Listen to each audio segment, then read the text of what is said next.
Transhuman is a new weird upcoming open world MMORPG survival shooter looter game that is free, developed by Starry Studios. In this video, I'm reviewing this game and we will talk about everything, how the game runs, how it performs, what you do in this game, and so on. In this game, you're surviving, thriving to get stronger, looting, doing dungeons, killing bosses, killing other players. I wouldn't say this game is hard, it's more of a casual game if you do only PvE. If you're into PvP, then yes, that's where all the fun is.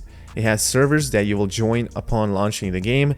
There's no player-hosted servers or private servers. There's only servers that are made by the developers. When you join a server, they will have worlds. A world can be swapped through a teleport tower if you want to meet your friends. Although, do note, when you swap worlds, your base stays in the other world, which means you'd have to move it to this world that you just swapped to.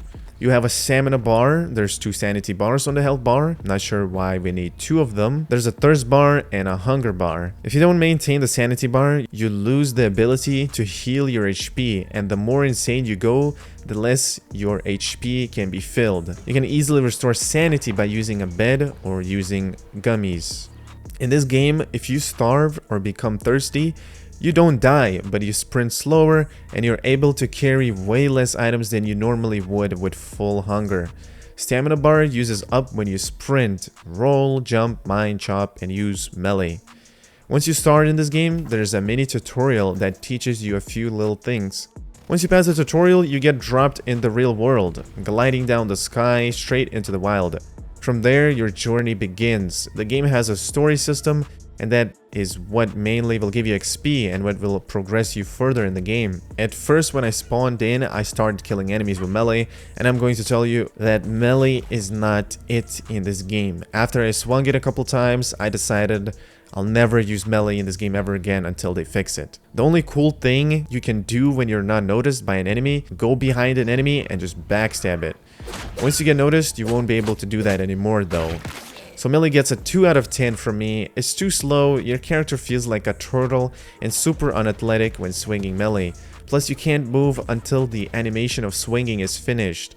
If I was developing how melee works in this game, I would just make the melee way faster.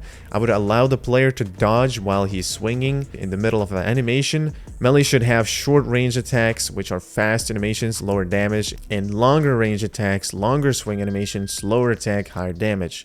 If this is how melee was in the game, I would literally give it a 10 out of 10. You can gather trees, rocks, water, harvest plants, fruits, anything that you find in the wild is interactable. You can also hunt animals, which you will use their hides for item crafting and meat for cooking. The game has a building system where you can build your home, base, anywhere on the map.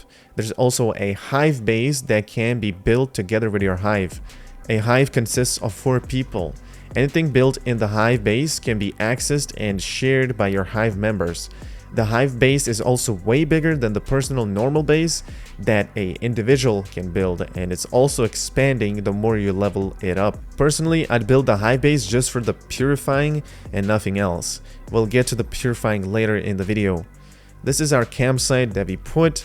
This is used for respawning here when you die, or suicide teleporting when you want to come here. Here we can craft gear to get us started, like a crossbow, tools, armor. After you gather what the quest told you to, you then press O and open memetics. This is your skill tree, which you will evolve over time as you progress in the game. So I learned the skill tree, core territory, and built myself a starting foundation base. I was struggling to find a good spot for my base because it was literally taken by all of these new players, so I had to move away a little from the starter area. I found a spot near the road. I pressed B and Z to move my territory, and I built it on the road. Normally you're not supposed to or be able to build on the road or near the road, but if you move the territory, I suppose you can that way. So I grinded myself some resources, crafted a copper pickaxe, crafted a crossbow, and I crafted myself a armor set. Armor sets have their own stats. Basically, if you wear one part of an armor, you already get a stat bonus. If you equip 2 of the same armor type parts, you get another stat bonus, and you can combine that with another armor type. Say for example here, I crafted 4 parts of rustic armor, so I can get myself a gathering speed of 20%. I also get a 8% movement speed for just having one part of that armor. And then I just made myself raid armor, and I wore only 2 parts of it just for the gathering speed again, and carry more items or higher load. I really like this idea. It doesn't matter what level armor it is. If it's tier 1 or tier 5, it's basically giving you the same stats and the same percentage all the time, no matter the gear levels. The game is mainly PvE. There is some PvP that unlocks after level 10, but not that much due to the servers being PvE-VP. There are guild wars that happen time to time on a fixed time. You bid on a stronghold. If you win the bid, you get to attack the stronghold and capture the location. Once you capture it, you win the stronghold territory for your clan, and then you're supposed to defend it from other guilds whenever the war begins. Again, it's basically a bid war against each guild, and whoever wins the bid gets to attack your stronghold. And there's PvP that is enabled across the wall map, except for now in this beta, it's flagged PvP. You have to hold B to turn on PvP, and the other player has to do it as well in order to kill him. The servers are currently PvE-VP, that means player versus environment versus players. In this beta, we do not have strictly PvP servers. In the final release, they will add PvE and PvP servers, so you will be able to choose which one you want to go and play in. In PvP servers, raiding and killing players on site will be available. In PvE servers, raiding will not be available, only flagged PvP. Let's now talk about the game being pay to win, because I'm going to tell you it is not. It's not going to be, it's not happening. The developers have confirmed this themselves. They will strictly do microtransactions on cosmetic items and nothing else. Maybe the game will get a battle pass that's going to give you gun skins, outfit skins, other cosmetic features like your cradle skins, but nothing in particular that gives you an advantage in the game. Graphics in this game is honestly stunning, but I'm sure they can make it even better in the final release. These are on highest graphics, and honestly the game looks amazing, what can I say. The game is kind of detailed as well. It has nice water physics, nice animations, and you can even shoot zombie arms, heads, and they explode. Reload animations, everything is just clean and nice. Just look at this. I'd give the graphics a 8 out of 10. The game feels smooth depending on what PC you play this on. The optimization is not the best, but hey, it's the beta. That's why we have those, so that the final release can be polished, right?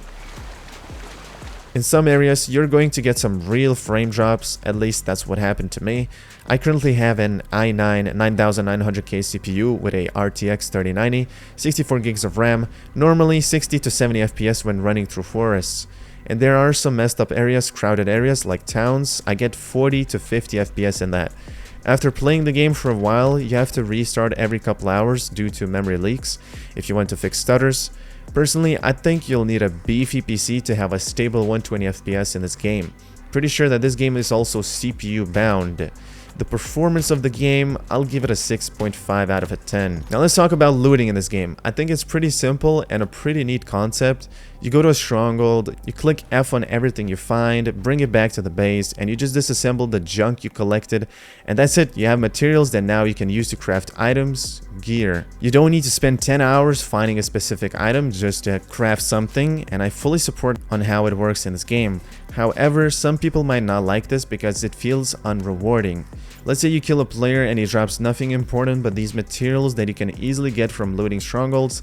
This might discourage you and make you feel uninterested in playing this game, because the game is too easy, loot is too easy, and there's no point to compete or cooperate with your own people to kill a player that is going to drop you nothing, that you can get easier by just going to a stronghold, looting it from there, and call it a day. If you compared this game to Rust, in Rust when you find a chest full of materials, you get excited, right? In this game, however, not so much, because the loot is easily obtainable. The only thing that is rewarding, however, engaging in PvP and killing players will drop gear and weapons. When you kill a player in PvP, the gear drops to the ground being calibrated. What calibrated means is that the armor or weapon is upgraded. And upgrading armor, once you craft it, is kind of expensive, and it gets more and more expensive the higher tiers you go. So to fully calibrate your weapon, let's say 8 times, you will need 600 or 800 Stardust, and Stardust is obtained by doing dungeons, so that's the hard part. Stardust is kind of hard to get, you need to spam dungeons to get them. Once you get them, you calibrate your weapon and you get an increased damage on your weapon. All of that can be lost when engaging in PvP. So I would say the only rewarding thing when killing players is their dropped gear, armor, and weapons. That's about it. Looting in this game, from my personal opinion, is a 9 out of 10. They could make the looting more rare, more harder to find, but then in the end, this just makes the grind take longer and increase player frustration. Just imagine you're looting strongholds, killing enemies over and over, and you just can't find the item you're looking for. So this being simple and easy, I think this is the best for this game. There are weapon crates and gear crates in the game. Those just simply give you gear mods when you loot them.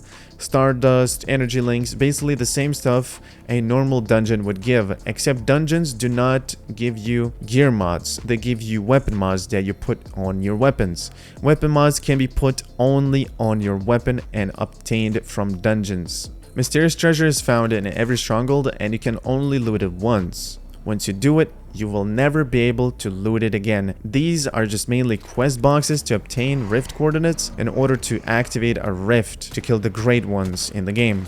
Great ones, by the way, are bosses. Weapon crates and gear crates, however, do respawn after a certain amount of time, so you can come back to the settlement/stronghold, loot it again, and keep on farming them. Blueprints are dropped from mysterious treasure, although not all the time, but it's advised to fully explore the full map and loot all the mysterious treasures for all the blueprints possible. The ambient sounds in this game is amazing. It feels like you're walking in the forest with birds chirping in your ears, the wind whistling, and all of that changes during the daytime and nighttime. 10 out of 10. The game has a daily task system, which in my opinion is not that good, since it gives you only energy links and XP for completing them. Maybe it's good to get temporary energy links, but again, in my opinion, I just claim these tasks, and that's about it. I go do my own thing, and they auto-complete when I'm exploring and such. The game doesn't at least feel like a full-time job where you have to do things every day non-stop. The only thing that you'll need to do is keep up with the gear levels in order to be able to wear them. Levels do not increase your damage or give you an advantage, so there's no point rushing your levels. But if you're not high level enough, you won't be able to wear new weapons and gear. Tier 3 armor requires level 20, Tier 4 level 30, Tier 5 level 40, and etc. That's all that matters, your level to wear the gear. Doing dungeons in the game will give you Stardust Source, energy links, and mainly gear mods that you will put on your weapon and armor mod slots. These will make you stronger, and from there you will be grinding dungeons to get better mods and then modifying their stats to get better stats. After you complete a dungeon, you can claim full rewards or base rewards. To claim full rewards, you need to have a specific item called controller. If you run out of these controllers, you will not be able to claim full loot. They are obtained from doing events, season goals, and other things as rewards. Quests as well. There is a wish machine in the game that is strictly for obtaining legendary and rare weapon blueprints, which requires star crumbs. Star crumbs is a in-game currency that is obtained only by playing the game, doing special events, completing season goals, so on and forth. There is also echo stones that spawn on the map, and every single player can go there and obtain that echo stone. Once you obtain it, you will instantly turn on PvP, meaning anyone can kill you on sight while you're carrying the echo stone. You're supposed to bring the echo stone back to your base, purify it, defend against deviants that attack your base during the purification process, and also defend against the players, because when you put the echo stone to purify, your base becomes a PvP area until you take the echo stone out of the purifier. If you fail the purification process, the stone drops on the floor and others can pick it up to bring it back to their own base. Purifying an echo stone takes 5 minutes, and once it's successful, it will give you star crumbs, which you can then use them on the wish machine. There's a purification limit of 40 per week. The wish machine, by the way, has guaranteed blueprint drops, so after a certain amount of rolls, you will get all the blueprints that the machine has. There's also Cortex that elite enemies drop once you kill them. You can bring the Cortex back to purify at your base, except it won't attract players or it won't enable PvP in your area. It's just a PvE item that will attract monsters to your base while you purify it. The annoying part is that we have to purify the Echo Stone and deal with two problems at the same time: the deviants and players. Because the deviants will never attack the players, they will attack the base only until someone shoots them. The players can kill you and then wait till the deviants destroy the base and then grab the Echo Stone and just dip back to their base. Purifying the echo stones and cortexes is how you get star crumbs, and if you do it with your hive, you get shared star crumbs, meaning any cortexes, any stones that you get, you should always purify it together with 4 of your clan members, because 4 of you will get all these rewards. Being a solo, this mission is almost impossible unless there's no player countering your echo stone. I don't really know how I feel about this concept. I give it a 6 out of 10. Neither I have any idea how this could be improved. Leave some feedback in the comment section if you can, as the developers right now need as much feedback as possible. The only thing that is really frustrating is that sometimes these deviants spawn inside of the walls, so you would literally have to demolish a wall in order to kill them, and they spawn way too close. Maybe they should just make it so that they can spawn outside of the territory range. There is also a workshop defense that you can go to, and by successfully doing that, it will reward you some acid and fuel, which you can use that fuel on making explosives, grenade launcher ammo, rocket launcher ammo, and flamethrower ammo. While the workshop defense is active, the PvP is enabled in that area, meaning any player can come and kill you. The workshop defense, to activate it, you have to put a permit card into it. Depending on what tier it is, the higher the tier, the higher the difficulty of the deviants and zombies waves. You defend against the deviants and possibly players coming to counter you. It's impossible to know whether workshop defense is active or not. The only way to know is by just going to the area and checking it out. Talking about trading now, trading in this game is not that important. You cannot drop gear like armor or weapons yourself.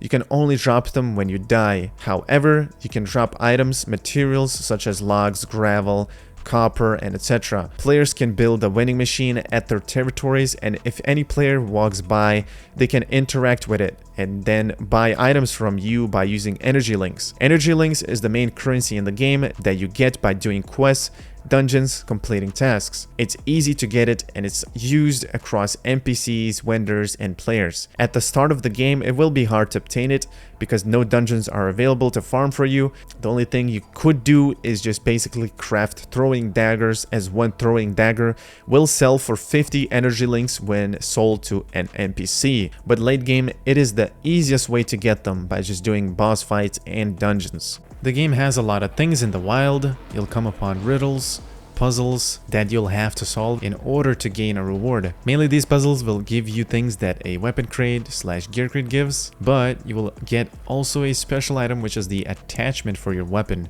Whether it's a scope sight, laser sight, or a mag attachment, they'll help you out a little bit.